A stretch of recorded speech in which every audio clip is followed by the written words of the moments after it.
Dumuchayadım Dumului suisahurum Isura suri munisin Vandidum dui ghai kummimalam Padimami vaddimanam Titham dhumasikantaram Indishadi vandiyadam Tihudide muduru visadiva kanam Antatiti gunanam Namo jinadam jidi babadam Dumuring tadam Dumu siddhadam Namo airiyadam Dumu sayadam Dumului suvisahurum Anantanand परम सिद्ध भगवान की 1000 भगवान सुमित्रानाथ स्वामी की 1000 भगवान महावीर स्वामी की परम पूज्य आचार्य भगवान कुंद कुंद स्वामी की परम पूज्य आचार्य गुरु विराग सागर जी मुनि महाराज की अहिंसामय विश्व धर्म की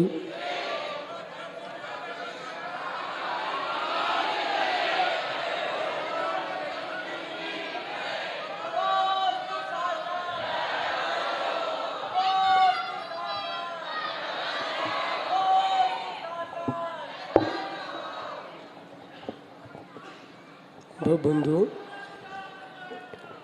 अंतिम तीर्थंस और दमाइन स्वामी के शासन में हम शरीर विराजते हैं।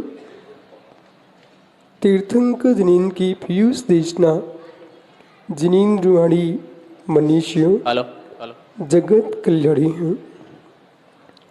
ये सर्वज्ञ शासन नमोस्तु शासन जयवंतो जयवंतु वीतराग श्रवण संस्कृति।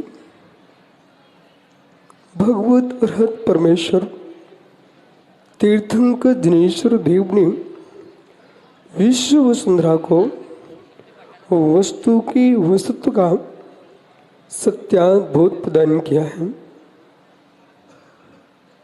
जब भव्यों के भाग्य प्रचंड होते हैं, तीव्र सुकृत का उदय आता है, तब ज्ञानियों पंच परमेष्टि का समागम प्राप्त होता है। जितने जीव यहाँ पर विराजते हैं, वे एक भी जीव ये न स्वीकार करें कि यह तो मनीष भाई का पुण्य काम कर रहा है, पर सत्य है जो ध्वजा लेके चल रहे थे उनका भी पुण्य काम कर रहा है, जो इस जुलूस में नृत्य कर रहा था उनका भी काम पुण्य काम कर रहा है। और ज्ञानियों, जो व्यक्ति एक साथ चल करके जय जयकार कर रहे थे उनका भी पुण्य काम कर रहा है। अन्यथा आज के दिन ही आप किसी बारात में गए होते, वहां शराब पी करके नाचते मिलते या जिनवाणी का पान करते तो मुस्कुरा रहे हो, इससे बड़ा पुण्य तुम्हारा क्या हो सकता है। विभिन्न प्रांतों के लोग अपना दृश्य दिखा रहे थे, लेकिन दृश्य दिखाते दिखाते एक ऐसा दृश्य उनने देखा, दृश्य दिखाते दिखाते उनका मन प्रसन्न हो गया। एक ऐसा दृश्य देखा, उनके दृश्यों में नाना भेष थे, पर बीच में ऐसा दृश्य मिला जो निर्गंत भेष था। ये किसी को मालूम ही नहीं चलता कि किस जीव ने कब मिथ्यात्व में विगलन कर दिया। ये मालूम ही नहीं चलता किस जीव ने कब पुण्यानुबंधी पुण्य का बंद कर लिया। और मुस्कुराते मुस्कुराते श्री गोमट साहब जी कर्म कांड में, जीव कांड जी में कर्म नो कर्म की व्याख्या है। भगवती आराधना में निर्गंत योगियों को अंतिम सांस तक समझा गया है। ज्ञानियों, सर्वार्थ सिद्धि ग्रंथ में आचार्य प्रवर पूज्यपाद स्वामी ने जिन बिंब दर्शन सम्यक उत्पत्ति का बहिरंग कारण कहा है, श्री धवला जी में वीरसेन स्वामी ने जिन बिंब दर्शन को बहिरंग कारण कहा है। क्रिया होते यूं लगता है कि क्रियाएं बहिरंग में चल रही हैं, पर क्रिया का अंतरंग है। दृष्टिपात करो। जब सुंदर सुमतिनाथ भगवान का जिन मंदिर देखा, और हर नगर में सन्मति और सुमति दो मंदिर तो होना ही चाहिए। क्यों होना चाहिए? सुमति आए तो सन्मति हो जाए, सुमति आए सन्मति हो जाए, श्रीमती से मति हट जाए, हर व्यक्ति सन्मति हो जाए। सुमतिनाथ स्वामी का बिंब देख करके भगवान समंतरुद्ध स्वामी का स्तवन प्रारंभ हो गया। अन्वय संज्ञा सुमते मुनिस्तम। हे सुमतिनाथ स्वामी, आप अन्वय संज्ञा को प्राप्त हैं। आपको देखते ही, देखो जीवन में भोजन बनाए माँ तो सामग्री तो खराब होती ही है। पंडित साहब बैठे रतनलाल जी, इनको मालूम है विकृत हुए बिना पर्याय की उत्पत्ति नहीं होती। कार्योत्पत्ति 6 हेतु, कार्य की उत्पत्ति का हेतु 6 है। जो विश्व में कार्य हो रहे हैं वे नाश करके हो रहे हैं, पर नाश शब्द लोगों को अच्छा नहीं लगता, इसलिए वो समझ नहीं पाते हैं। भगवान बने हैं तो नाश करके बने हैं, और यदि आप लोग भी यहाँ आए हो तो नाश करके आए हो। कौन सा जीव नरक में पड़ा था, कौन सा जीव पशु में अवस्था में था, कौन सा खोटे कुलों में था, उन स्थानों का नाश किया तुमने, तभी तो यहां पर आ पाए। पाप प्रकृति का नाश नहीं किया होता तो पुण्य प्रकृति न होती, और पुण्य प्रकृति का उदय न होता। तो विश्वास रखना मनीष, मोना, विश्वास मानो मोनू भाई, भारत में नहीं विश्व में अरबपति खरबपति लोग पड़े हुए हैं। दृष्टि धनपतियों की नहीं, दृष्टि श्रीमानों की नहीं है। श्री होने पर भी जिनकी दृष्टि श्री जी के चरणों में है, ये महत्वपूर्ण है। आप यहां पर एक बहुत सुंदर सिनेमा हॉल बनवा सकते थे, बहुत लोग देखने आते, लेकिन परिणाम क्या निकलता? सिनेमा देख करके, उन चित्रों को देखते जिन चित्रों को देख करके चारित्र भ्रष्ट होता। तुमने ऐसा महान चित्र स्थापित किया है जिस चित्र को देख करके चारित्र उद्घाटित होगा और मिथ्यात्व का विघलन होगा। कोटि कोटि सम्यक को प्राप्त करेंगे। यदि खजुराहो में सेठ पाहिल ने विशाल जिनबंबी स्थापित किए हैं, गोमटेश में चामुंड राय ने बाहुलन स्वामी को स्थापित किया है, ऐसा सुंदर भव्य जिनालय आपने इंदौर में स्थापित किया है। ये जिन मंदिर पता नहीं कितने जीवों के अंदर के मिथ्यात्व को विगलित करेगा।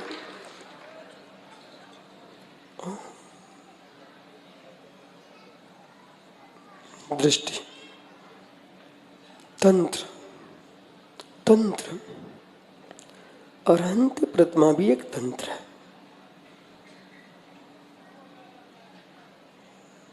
अरिहंत प्रतिमा भी एक तंत्र है, जो कि मंत्रों से बनती है। वो एक तंत्र है, वो विनाश करके आई है, विनाश करके आई है, विनाश करने के लिए आई है। पंडित साहब है ना, पंडित जी, वस्तु का वस्तुत्व विनाश युक्त है। अज्ञानी जीव विनाश पर बिलखता है, वो ज्ञानी जीव विनाश पर मुस्कुराता है। मैं तो विनाश के लिए ही मुनि बना हूं। मात्र मेरा दिगंबर मुनि बनने का उद्देश्य, ये जो कुछ दिख रहा है ये नहीं है यथार्थ मानिए, उद्देश्य अलग है। ये तो बहिरंग हेतु है। मैं मात्र विनाश के लिए मुनि बना हूं और मुझे स्पष्ट कहने में कोई विकल्प नहीं आ रहा है। आप लोग भी यहां आए हो विनाश के लिए ही आए हो।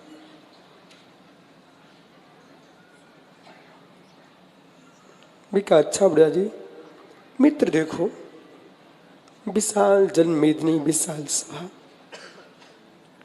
और जैन दर्शन के गुण अष्ट सहस्री जैसे ग्रंथ का वाचन सुन रहे लोग। विनाश के लिए मैं मुनि बना हूं, आप विनाश के लिए आए हो। विनाश के बिना तुम जी भी नहीं सकते हो। जितने जी रहे हो विनाश से ही जी रहे हो, जितने जी रहे हो विनाश से ही जी रहे हो। अभी आपके बीच से ही जो कोई साहस ना पड़ा हो ऐसे बालक से मैं पूछवाता हूं। बड़े बड़े बाल वाला बालक, खड़ा हो जा बेटा। अच्छा, भोजन कर लिया?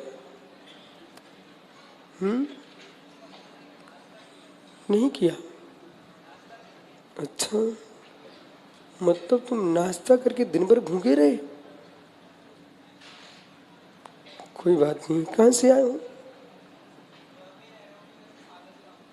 कोई बात नहीं, जरा इधर आओ ना जरा। पंडित जी तुम्हारा चेहरा देख लें। बेटा नाश्ता कर लिया? कहाँ पर किया था? हाँ? कोमटगिरी में। क्या मिला था आज में?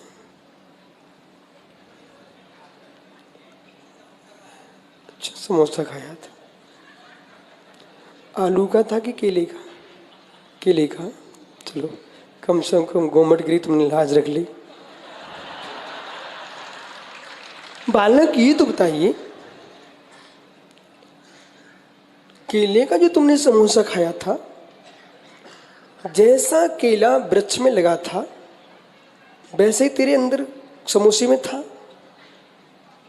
ओहो, वृक्ष में कितना सुंदर लगा था, वैसा नहीं था ना? तो कैसा था? मसाले में। मतलब यदि वृक्ष से विनाश न होता,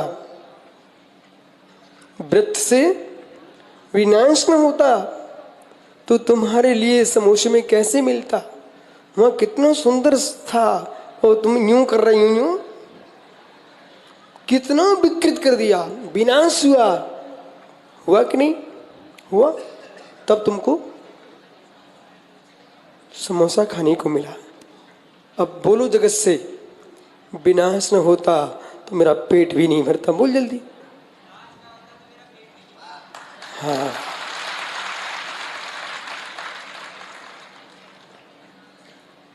कार्योत्पत्ति 6 हेतु। कार्य की उत्पत्ति का हेतु 6 होता है। विनाश पर ये रोते रहे, विनाश पर रोते रहे तो मोक्ष की कल्पना मत कीजिए। जिन जिनको भगवान बनना है वे विनाश पर आंखों में आंसू ना डालें। जिन जिनको पेट भरना है वे आंखों में आंसू ना डालें। बालक कल भी खाना खाया था, वो कहाँ है? इसका मतलब है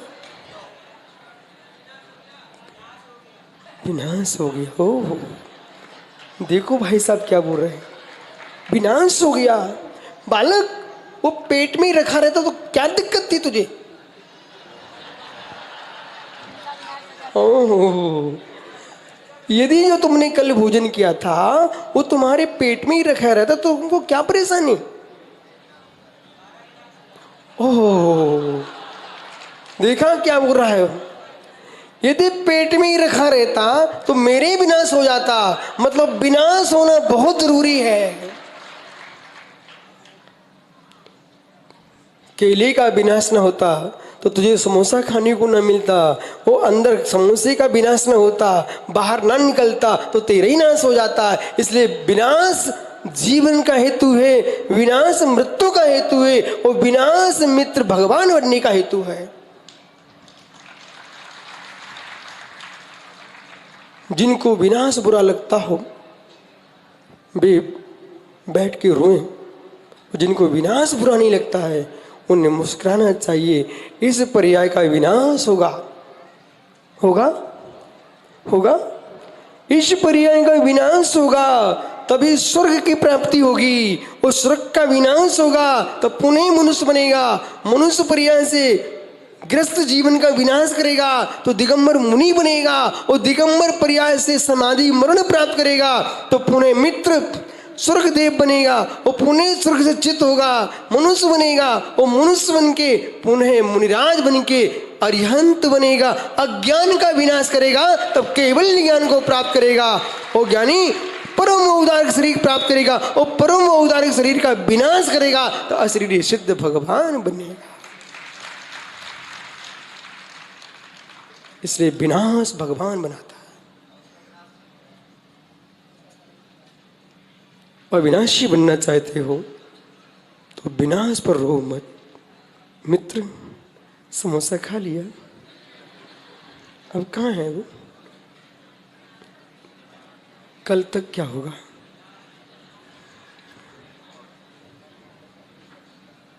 इतना गोमटगिरी वालों ने इतना खर्च किया तो उसमें समोसा खाने को मिला, वो तुम बाहर निकाल दोगे?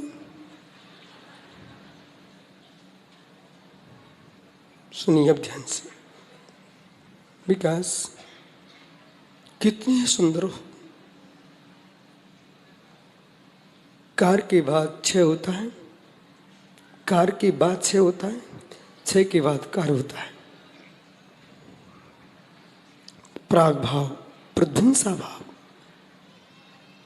कार के पूर्व क्षय होता है, कार के पश्चात क्षय होता है। ये क्षय नहीं होता तो आज मुझे कोई भी यहां दिखाई न देते।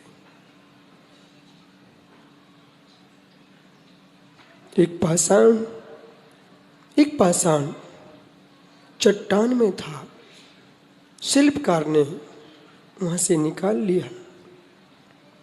सुंदर चट्टान का तो विनाश हो गया, सुमतिनाथ की उत्पत्ति हो गई।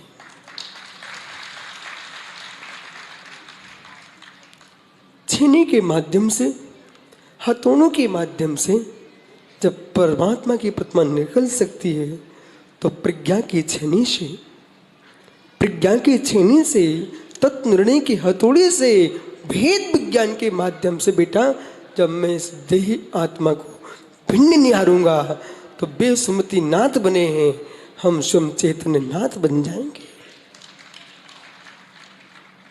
इसलिए नाश को बुरा नहीं मानो। एक क्षण को सामने रहने वाला जाता तो दुख होता है, ये राग प्रणति है, ये राग प्रणति है। लेकिन वस्त्र के जीर्ण होने से शरीर जीर्ण नहीं होता है, ऐसे शरीर के जीर्ण होने पर आत्मा जीर्ण नहीं होती है।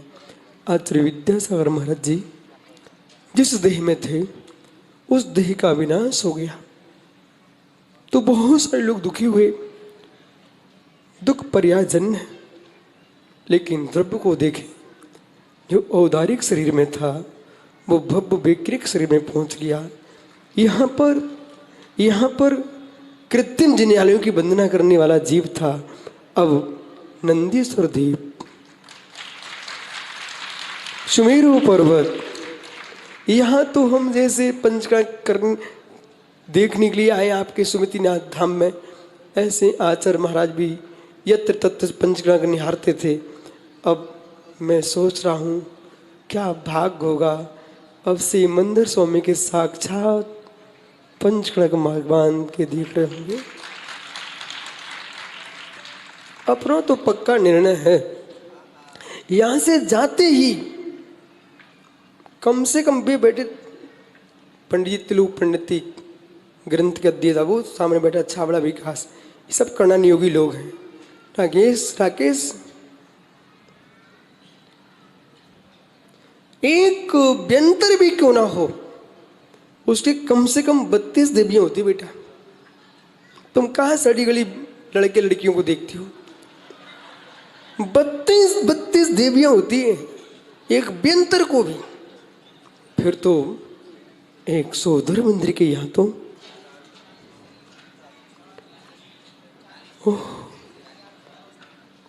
करोड़ों देवियां, तो करोड़ों, एक दो नहीं करोड़ों।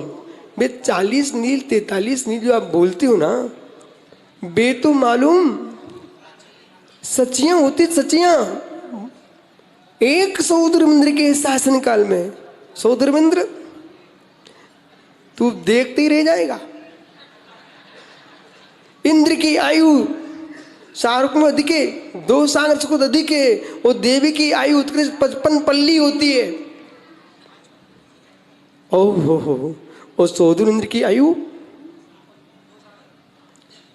सची की मात्र 5 पल है। वो 5 पल तो सौधर्म की सागरों की आयु के आगे पलक झपकने के समान है। हे इंद्र, तेरे देखते देखते भी देवियां जब वहां से च्युत होती हैं तो सौधर्म कहता, ओह कैसा अलौकिक द्रव्य है, मैं यहीं बैठा रहूंगा और मेरे देखते देखते सिद्ध परमात्मा बन जाएगा। एक भवतारी होती सच्ची। लेकिन मेरा ऐसा विचार नहीं है। लेकिन ऐसा विचार नहीं, माता बुरा नहीं मानना आप लोग जो है, मेरा ऐसा विचार नहीं है। मेरा ऐसा विचार है, जब यहीं आरका तक को तो दीक्षा नहीं दे रहे, कोई स्त्री संग में नहीं है, तो भगवान सौदर मंदिर बनना अच्छी बात नहीं है, लोकांतिक देव बनना अच्छी बात है।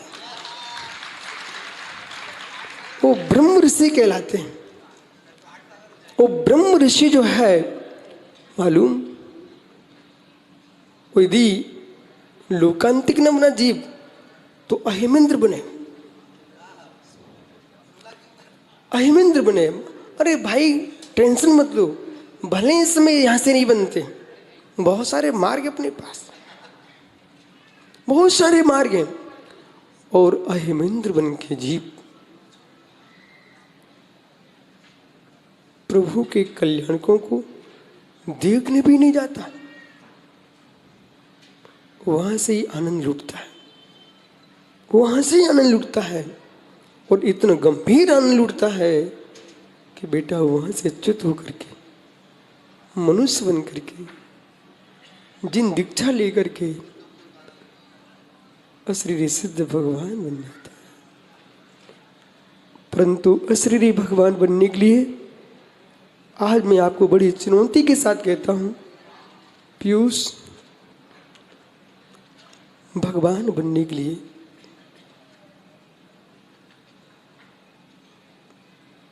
कहूं, भगवान बनने के लिए पंडित जी जितने भगवान बने हैं उनको मां की गोद में खेलना पड़ा है। ऐसा कोई भगवान नहीं बना जो मां की गोद में न खेला। मर्दे भी तो अपने नन्हे से बच्चे को खिलाकर गाने लेती, लेकिन भगवान बनने वाला जीव नियम से मां की गोद में खेलता। चुनौती है, चुनौती। बिना मां की गोद में खेले कोई भगवान बन जाए, बोलो भी क्या अच्छा भला जी है कोई जीव है? कौन? हे मित्र, बिना मां की गोद में आए बिना बज जंग भी कहां से टपका आकाश से?